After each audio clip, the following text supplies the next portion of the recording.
Hello, this is Mr. Milani, and today I'm going to show you how to balance equations the fun way.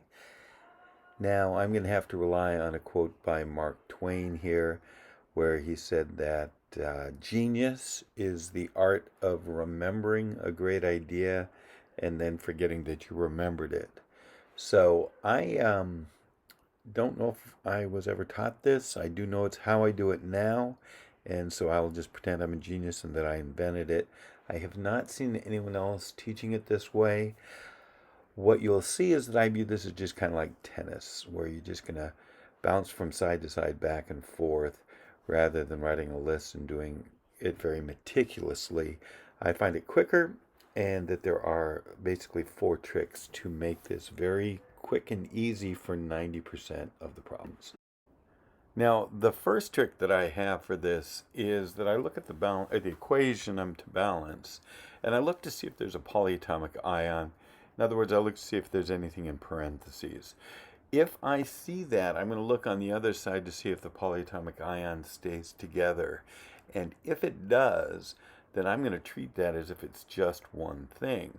For instance, if it's an SO4 in parentheses on the right, I look to the left, and if there's an SO4 there, I'm going to call it one thing, and I'm just going to balance the SO4 separately from everything else. Next, I'm going to look to see if an element appears more than once on either side. If it does, then what I'm going to do is I'm going to leave it till last. That's the sort of thing where if you started with that element, it would be playing whack-a-mole, and it makes it much harder to get to the right answer. But by leaving it till the end, a lot of times by the time you get to it, it's balanced itself out. And so I like it when the hardest thing becomes the easiest thing. So that's a good trick.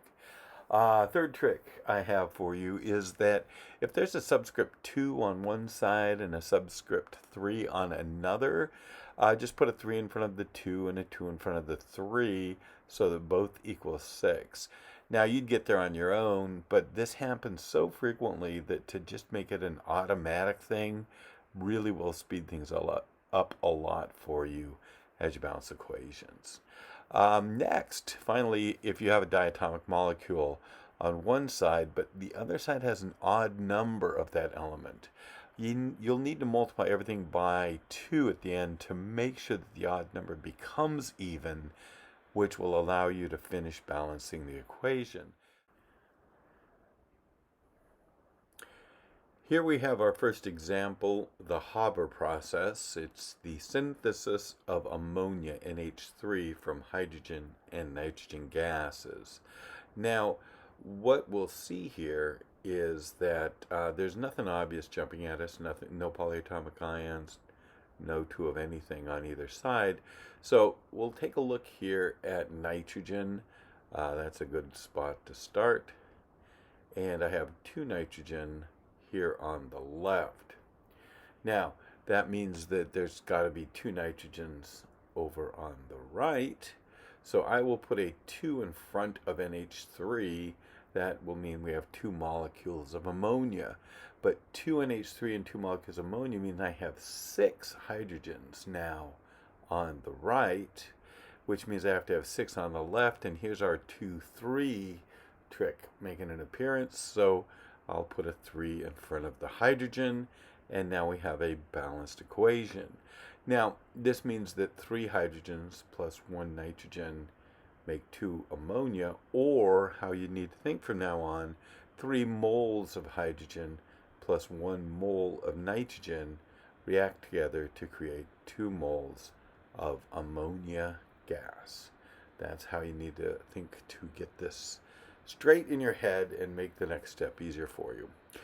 Example 2, we have C2H6 plus O2. This is a typical hydrocarbon combustion reaction, which always will create CO2 and H2O.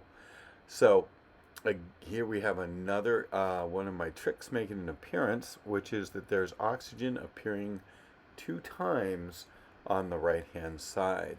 That means we're not going to start with oxygen to balance that. We'll leave that till the end, which then I would say carbon. If there's no polyatomic ion, carbon is a great one to start with. So let's have carbon be how we start. We got 2 carbons on the left, so I need 2 carbons on the right. So I'll put a 2 in front of CO2, which gives us 2 carbons. However, you now have, I don't want to do oxygen, so I'll start with a hydrogen, go back there, 6 hydrogens on the left, so I'll need 3 times 2 to be 6 hydrogens on the right. Now we see the other part of one of the those tricks I taught you, which is we have 2 times 2, 4 oxygens from carbon, and 3 times 1, 3 from water. 4 and 3 is 7, but over there on the left, we only have the ability to go 2, 4, 6, 8, 10. So this is that odd even thing that I had told you about, where we have to make sure that the odd numbered one is multiplied by an even number.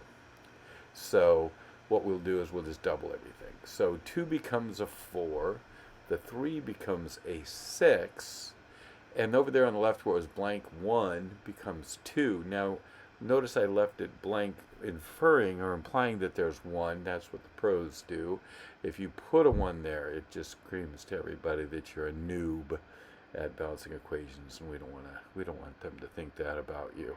So now that we've done that, take a look. We got 4 times 2, 8 oxygens due to CO2. 6 times 1, 6 due to water.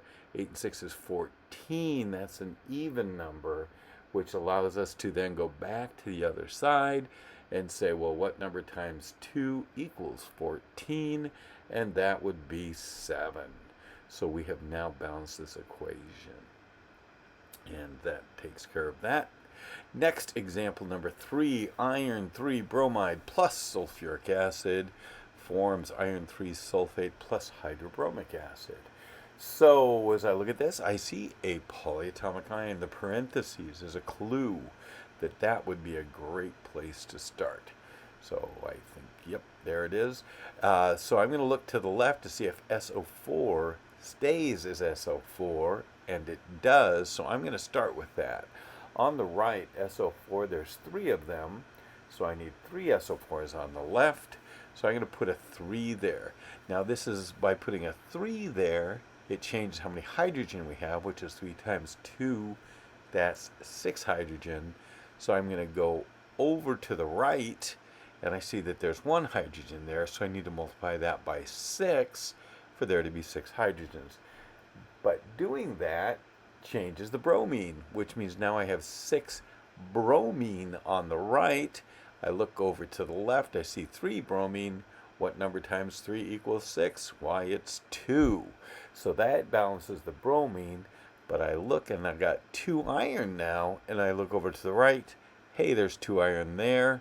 We have successfully balanced the equation.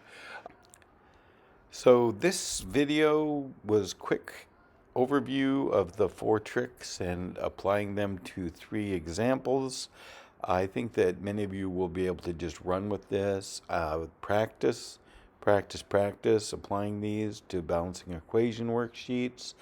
If, however, you're very confused still, I do have plans to create a more in-depth and kind of explain things more in detail video, at which will hopefully be linked now once it is up and running. Thank you.